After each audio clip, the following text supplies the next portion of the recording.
Hey everyone, this is Olga and People of Substance by LemonSkies. I'm very excited to introduce today's guest, Heather Maurer. Before I talk about her professional endeavors, Heather and I knew each other for quite some time just in our community, our running group, before I ever knew what she did professionally. And Heather is in nonprofit space. She's the CEO of National Association of Nurse Practitioners in Women's Health. It's a little bit of a mouthful, but very important. So please say hi. Hi, everyone. Thank you so much, Olga, for having me. It's kind of interesting that you bring up that we didn't know what each other did. I would run with you all, and we never talked about work. Yeah. And we never talked about what our roles were. If we talked about work, it was about issues that we needed to work out, but no details. Right. So it's kind of funny. Even now, I'm still learning what people do on their everyday from our running group. So it's great to be here. Thank you for having me. Which is refreshing that we get to know each other as humans and not sort of like that immediate. So, what is it that you do for a living? Yeah, that title, exactly. Because the title is a tiny little aspect of who I am. So, I snooped around a little bit and you started your journey in marketing space. I feel like you've done a lot of interesting things, but I'm just tip of the iceberg here, Heather. So, how did you make your way to nonprofit space? What is your Sure. So it's actually started when I was a little kid. I grew up at Morgan Park, which is a historic site in Leesburg, Virginia. It's also a 501c3. And my dad was the executive director there for 23 years. And it, in essence, became a family business. It had a 1,500 acre, still has 1,500 acre estate with a large historic mansion that has 32 rooms, 8 bedrooms. Lots of fields for horses. There was an equine center and lots of different equine events that were held on the property. And my dad was the executive director for it, and in essence brought us all into the fold. I was a docent for many years and gave tours in the house. And I also helped my dad prepare for the board meeting. So I would be in the office and running copies, kind of dating myself. But on the old Xerox, we had probably one of the first Apple computers back then, and would help him put board packets together and making sure that the agenda was correct and people's names were spelled right. And also those things that kind of go into nonprofit management, especially the board governance side. And that led me to kind of an interesting path. I was a flight attendant right after I graduated from college. I wanted to travel and see the world, which I did. I had a great opportunity of living overseas in Saudi Arabia, as well as Italy, in Europe, and flew domestically, and then came back to the States and wanted to figure out how I could use those experiences to do something that was meaningful and not just making money and making a living. And I worked for American University for a little bit at the time. I went out to Oregon and was the co-director of a 3-day art and wine festival, helped with marketing and promoting that. That led me to working for a winery out there. I was the director of marketing and ran their in addition to the tasting room, ran their art gallery, which then led me to a company called Midwifery Today that published a quarterly journal focused on, in particular, lay midwives. That led me back here to DC to get a master's degree, worked at AU for a while and also got my master's at that time. And then I went into for-profit and went into legal marketing and business development, and tremendous learning opportunity and experience, but shifted careers after I had a child. Working 12-hour days was not doable. And that brought me to smaller law firms and ultimately back to midwifery on the accreditation side. And from there, which was a nonprofit organization, and from there into this position. So I also co-founded and am one of the founding board members of Mother Health International. So I actually applied for the 501c3 myself with no legal help, just had my Google and would research what terms and questions really meant, and filled out the application and got accepted on the first try, which apparently is kind of a difficult thing. I think sometimes when you're a little blind and you just do things, what you don't know is maybe a good thing as well. It comes to, you have no inhibitions. You're just going to do it. So I lost track of things that I didn't know about you because you've had quite a journey, and between the wineries, I think I knew about the flight attendant part, but I'm not sure I knew you lived in Saudi Arabia and Italy. So you learn something new every day. Yeah. So let's talk about your current role. And women's health is not new to you, but you've been in that space for quite some time. So two-part question is, women's health, what are the key issues that you're dealing with? And what are some issues that are just emerging that are kind of new in women's health? Sure. So in my role as the CEO for the National Association of Nurse Practitioners in Women's Health, it is a mouthful. We say NPWH for short. I oversee the daily operations of, we're a C3 organization, and we represent and create and develop the core competencies for women's health nurse practitioners who are specialists in caring for women from first menarche through menopause and beyond. And we are one of the only NPs that offers and provides complex obstetric care. And we also have great specialty and role in perimenopause, maternal health, which is the prenatal postnatal care period, and reproductive health. Those are the three major focus areas that we as an organization are addressing. We support WHNPs as well as other advanced practice registered nurses who provide women's and gender-related health care. So right now, there's two great things there's one great thing going on and one not so great thing going on. From a femtech side, there's a lot of innovation and ideas that are coming out where we're merging science and technology. I was just reading yesterday about an interesting product that will use menstrual blood to test for iron deficiency and other things that we need blood to test for instead of doing a blood draw, which is kind of an interesting innovation, obviously less invasive. And it had this little like keto strip where it pulls out, and if the colors match, then it's positive for X or Y. So there's a tremendous amount of innovation. The White House initiative that they just launched in November around women's health research is also a big significant step in making sure that there is allocation and a focus on studying women. And in the past, women were not even included in trials. So this is something that we've been fighting for. We're now included, but now we need to dive a little deeper and not just about women, but look at women from different races, different socioeconomic factors, all these things that go into our research that help with better outcomes. As you might know, and the listeners might know, the maternal mortality rate in the US is dismal, especially for a country who spends the most money of any country on maternal health care. We actually have some of the most horrific outcomes. So we have a big problem on our hands, and we know the problem. It is a combination of institutionalized racism and also maybe too much too soon, meaning that we throw too many innovations and too many, we offer too much, we over medicalize, let's say, birth when it doesn't need to be as medicalized. So, and then that we need community support and community structure. We know that helps with outcomes and helps women get the prenatal and postpartum care that they need, which are the two most critical periods of a pregnancy.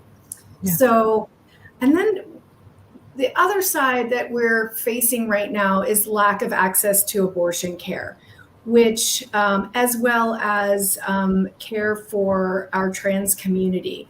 There are bills that are being introduced that have been passed across the country, And this is really limiting people's access. And it's a problem. And we're hearing these horrific stories where women are needing this care and are being denied.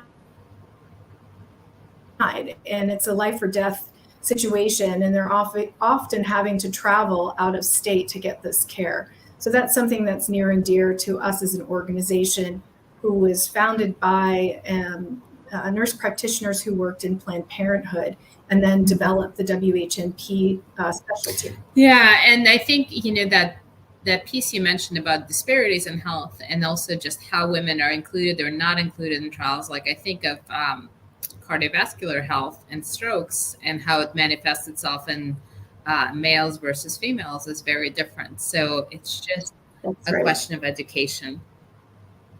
Yeah, and how our bodies respond to the same drug. We can take a Tylenol and it does one thing to us, and for a man it does another. We have different hormones. We have cycles that our hormones are constantly changing. And so that all plays a role in how we interact, physically with treatments. So let's talk a little bit about your role as a leader. And, one question that kind of would pass the big pandemic, although it seems like COVID is starting to bubble up again. How has leadership and how you lead your employees has changed since the pandemic? Sure. So it's changed significantly. I started working for MPWH 3 weeks after the pandemic was declared. So I had been working in a hybrid situation.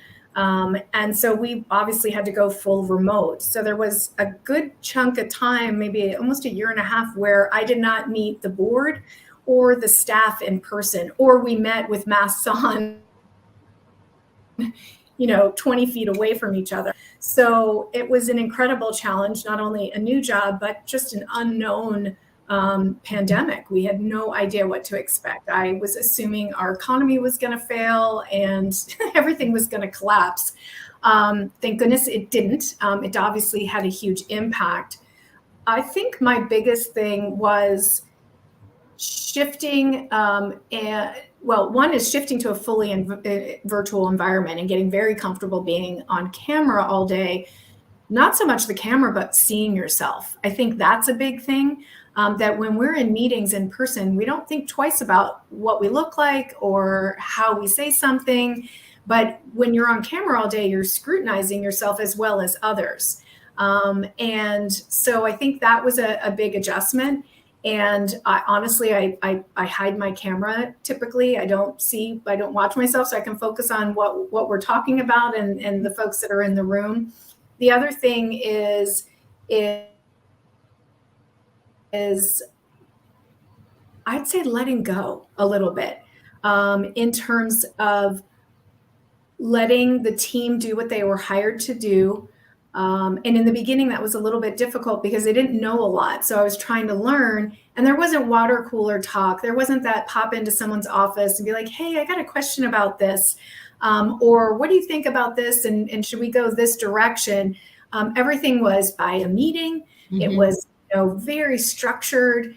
And so I think a big part of that, which was an environment that, of course, I had elements of my everyday, it wasn't all day, every day. Right. So those were some big changes, and just letting things go and see how they work out. I guess accepting that it may fail, and then we're just going to learn from that failure. Yeah, you have to be so much more deliberate to build in that water cooler chat. Like, you can't pop your head into the office. I always encourage people to do kind of a quick, I call them quickie meeting. Do you have 5 minutes? But just always kind of saying, I want to touch base about X or Y, because, no one likes to be surprised, and just kind of talking it out face to face. Right. Yeah. And I think Teams has helped. We've implemented Teams. And so we've done things also just where it's like, hey, good morning. It's sunny and cold here, just like, because we're all over the country now. Just learned today through a little question that someone did was, that they prefer tea over coffee. Just the little things that you get to know when you spend physical time with people. So I think working from home, I also tend to be a workaholic. So for me, working from home at first, I really had to learn boundaries and to push away and give myself permission to have a life outside of working in a pandemic when there was not a whole lot to do. So that was something as well. But I've incorporated that and take meetings, especially when the weather's nice, and do walk and talks. And I find that beneficial, where I at least am not living and working in my home and I don't see anything on the outside world. So 24/7. I've heard this term before, and I definitely have heard you referencing it, servant leadership. Can you talk a little bit about that and how that ties in?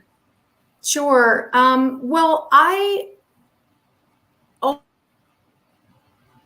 always think about my team, and it's not my team, it's the team. And I am really concerned with, let me back up. So I have worked in environments where I've been bullied, where the environment was incredibly toxic, where I came home every day and was just completely and totally drained. And it didn't change, no matter whether there was a formal complaint made or just a shift in approach. All those tricks that we all learn to work with difficult people. And I had made a promise to myself that when I was in a leadership role, that I would make sure I didn't recreate that. Now, of course, we all have our quirks and different things and ways we work, our strengths or weaknesses. But I'm very concerned and focused on making sure that the team feels good about where they work, feels good about the work that they're doing, that there's an opportunity for not only professional growth, but personal growth, and that I provide that opportunity and create the opportunity for them to gain skills and experiences beyond maybe what they expected. I've had staff come to me who were predominantly focused on comms and really didn't want to do it anymore and wanted to get more into sponsorship and exhibit booth sales and that sort of thing. And so was able to say, great, we can do that and shift. And so, but really look out for that person, not just as an employee, but as a professional, as a colleague, and as a person. There seems to be this thread in many conversations I'm having. It almost doesn't matter where you start. The people thread seems to be kind of a recurring theme in many of our discussions right now. Yeah, I think for me personally, I've left jobs because I didn't like the people that I worked with. It wasn't necessarily the pay. It wasn't necessarily the work that I was doing. It was that the environment just wasn't fun. I mean, and fun, it doesn't have to necessarily always be fun, but it wasn't even nice. It was mean. It was every day you felt depleted and you didn't walk out of there as if you've accomplished something. And we know from studies and statistics that people leave because of people, not because of those other criterias. And go figure, a pizza party in the boardroom does not fix that. No. I think though, and yes, a leader has a role, but I think it's everybody's responsibility that you need to come to the table addressing your own personal stuff as well in an ongoing way, where we all, I think, well, not all of us, I guess, know of our weaknesses. But I definitely have done a lot of leadership training to and surveys and find out what those outcomes are. I just did this whole PQ course with a mutual friend of ours, found out what my saboteurs were and how to bring in my sage qualities and focus on those. And that's something that I want to share with the team is let's focus on your strengths. You don't need the space to work on your weaknesses. Let's lift you up. There's enough in life that pulls us down. And I think that when people get to do, it's kind of that Montessori philosophy or Steiner, Rudolf Steiner, it's like focus on what you're really good at, which is what brought me to marketing. I'm extroverted, I'm creative, I love to bring comms and images and all of that together to tell a story, to make an impact, and to share with folks, in particular when it's nonprofit facing, the importance of that organization or of that profession or what that organization is doing and achieving. I love that, focusing on your strength. Like, let's not try to fix your weaknesses, but let's put you in a place and way of working that highlights what you're really good at. That seems like a win-win. So just to do a fun wrap up to this great conversation, I thought we would play a game of two truths and a lie. And I will try to guess which one is a fib. I know you were a flight attendant, so you can't use that one. No, I can't. Use that lifeline. So let's give it a try. Okay, so here are three. I was born in New York City. I witnessed a beheading, and I have completed a half marathon. So I'm going to go off the bat, like half marathon, absolutely factual. I don't know which one, but absolutely, that's true. That's true. I've done 2 or 3, I think. I stopped running, so now I'm a walker. My knees were getting blown out, so I had to switch up. I've been adding more walking. I mean, I still like running, but I like a nice long walk lately. Yeah, me too. And hills. Hills are great. Okay. You can do the hills. I'm going to walk those hills. So I really don't want it to be true, but I feel like beheading might be factual. Like, I just think it's a hard one to come up with, but I really don't want it to be true, but I think it is. It is, unfortunately. Yeah. When I was in Saudi Arabia in the 90s, there were public executions, and it was a form of punishment. We do it here in the US, sadly and unfortunately still. There it was done in a public square with a very large sword, and very much out in the open. So, yeah. That sounds very public and very traumatic.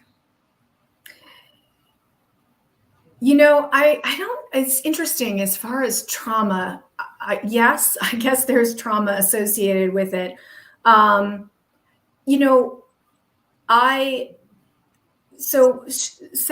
Arabia operates under Sharia law. So there's no separation between the religious rules and government. There might be aspects of it, but it's predominantly guided by that law.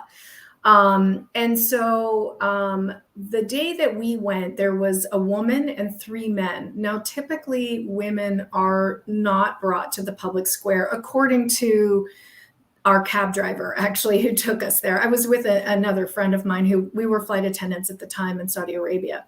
And so he said, typically women does not happen to women. After the woman was killed, I left. I walked away. And I walked away because I actually thought at the time that I wanted to protect my mental health of the experience. It's quite honestly the first human that I had seen die. So I walked away. And I think that what that did for me, and it actually played a significant role in why I do the work that I do today, in terms of advocating for women, our access to healthcare, our inclusion, being invited to the table, making sure that from a healthcare perspective that we have everything that we need and that we're not discriminated by our color, our creed, our behavior, if you will, what we wear, and ensure that that we have those opportunities. What I learned is that there's no due process in Saudi Arabia, that if you're convicted of something, you have to prove your innocence versus being innocent until proven guilty. So very different structure, law structure. And it really propelled me and made me realize how, and again, this was the 90s, this was 1995, so quite a bit of time ago. And it made me realize the inequity for women globally. And then coming back to the US, I had this arrogance thinking that, you know, we're the best country, this, that, and the other. And yet we're still not paid to this day the same amount of money as a man, dollar for dollar. You know, and we're just recently got included in research, right, for drug interactions and those things. So we've got a long way to go, and yet we're making progress. So I don't want to end on a negative note. So I guess the lie is that I was born in New York City. I actually was born on Long Island, in Smithtown. Okay. Okay. Yeah, that one seemed a little off because I know you lived in Virginia for a long time. So that one I was less certain about. Well, it is wonderful to have you on and getting to know this side of you. But I really look forward to seeing you in person very soon. Awesome. Thank you so much for having me. It's a pleasure. I love all your posts and what you're doing. Great work, and I love your name, by the way. It's very easy to remember, and the color really stands out. So fabulous marketing. Sunny. It's sunny, right? Yeah, it's very sunny. I love it, and I hope to see you on a walk talk coffee. Yeah, I'd love that. Good to see you, Heather. Good.